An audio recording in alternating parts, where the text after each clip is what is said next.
가장 특이한 이력은 학교를 4번 다닌 건데 2번은 한국에서 다녔고 2번은 미국에서 다녔는데 전공이 같았던 적이 한 번도 없어요. 하고 싶은 일이 뭔지를 한 10년을 넘게 고민을 했던 것 같아요. 오프트라는 BR 회사에서 UX 디자이너로 일하고 있는 윤일원이라고 하고요. 그 전에는 구글에서 디자이너로 일했어요.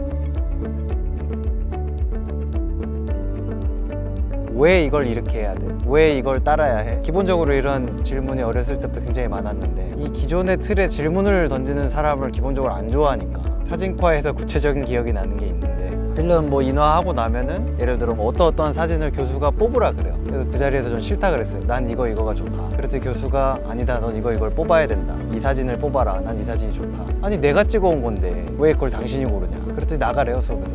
난 돈을 내고 수업을 듣는 건데 왜 내가 원하는 걸 한다고 해서 나가야 되지? 기본적으로 내가 하고 싶은 거에 대해서 크게 밸류를 주지 않는 교육이 저는 너무 답답하더라고요. 제가 갔던 시카고에서 학교는 이런 파인아트라는 디그리만 있고 전공이 없었어요. 내가 배우고 싶고 해보고 싶은 거를 다 해볼 수 있는, 거기에 학점이 없었어요. 제가 대학원 1학년 때 고양이 밥 주는 머신을 만들었어요. 제 고양이가 너무 집에서 혼자 있는 게 외로워 보여서 그거를 하는데 교수가 되게 공감을 해주고 자기 집에 있는 고양이 머신 안 쓰는 거를 갖고 와서 이거 분해해서 구조를 한번 보라고 주말에 이걸 갖다 주는 거예요. 항상 내가 뭔가를 하고 싶다 꽂혔을 때 거기서 하지 말라라고 말 안 하고 그 관련 분야에 이런 자료가 있다, 그러니까 이걸 보고 한번 만들어봐. 대학원 때도 학점이 없었어요. 근데 사람들이 자기가 원하는 일을 자기 이름 걸고 학점 없이 하는데도 집에 안 가요. 왜냐면 내가 선택한 거니까 내가 만족할 때까지 멈추지 못하는 거예요. 내 거를 만들 수 있는 시간을 많이 만들어준 것 같아요. 하고 싶은 거를 쭉쭉 따라오다 보니까 다양한 게 뭉쳐져서 전혀 예상치 않은 커리어가 나오기도 해서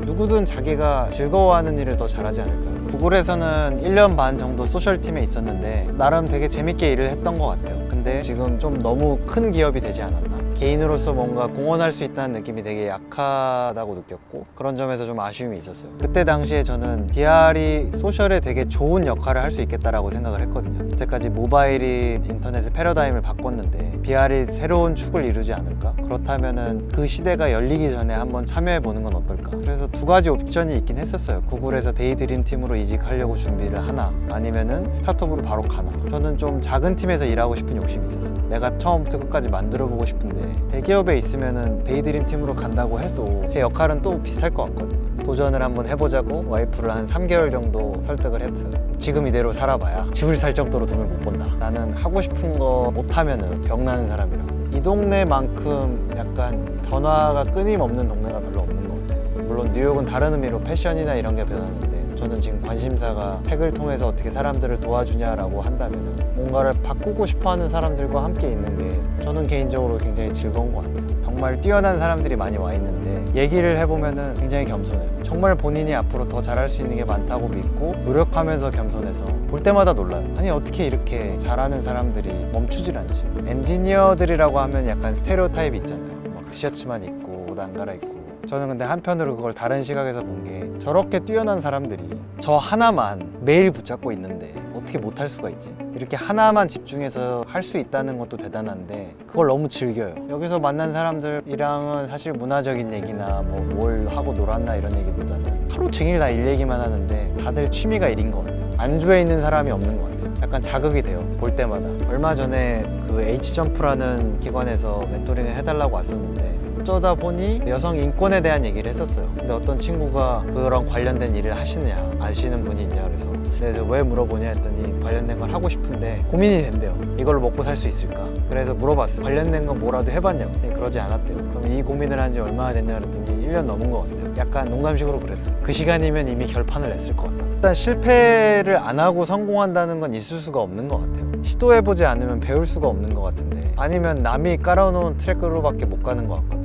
근데 그 트랙은 높은 확률로 내 몸에 안 맞더라고요. 그러면은 결국은 살면서 나한테 맞는 옷, 직장, 적성을 찾아야 되는데 시도를 안 하고서 실패를 안 하고서 확인이 안 되잖아. 실패할 고민을 미리 하는 것보다 빨리 하고 실패하고 거기서 배우는 게 더 좋은 실패 같아요. 내가 원하는 결과가 안 나왔지만 거기서 내가 무언가를 배워서 다음 일을 할 수 있다. 그러면 그걸 꼭 실패라고 얘기해야 되는 것 같진 않아요. 저도 전공을 여러 번 바꾸면서 그 전에 했던 일을 그만두고 다음 일로 넘어가는 게 어떻게 보면 실패라고 생각을 했어요. 처음에는 공대 갔다가 사진과 갔고 사진과 갔다가 또 유학을 나와서 사진을 했는데 그것도 안 하겠다 그러고, 누가 보면은 끊임없이 새로운 일만 하는 사람처럼 보일 수도 있는데 시간이 지나고 보니까 그 전에 했던 일들이 새로운 일을 할 때 전혀 새로운 일이 아니게 만들어주는 요소들이 항상 있는 것 같아요. 예를 들어 디자인 같은 경우도 항상 뭔가를 선택하고 줄여야 되거든요. 그런 점에서는 사진하고 영상하고 크게 다르지 않거든요. 사진을 찍는다는 것과 제품 디자인에서 UX를 한다는 게 결국 정말 필요하고 스토리텔링에 들어가야 되는 부분이 뭔가를 판단하는 능력이지, 단순히 그리거나 툴을 쓰는 능력은 아니거든요.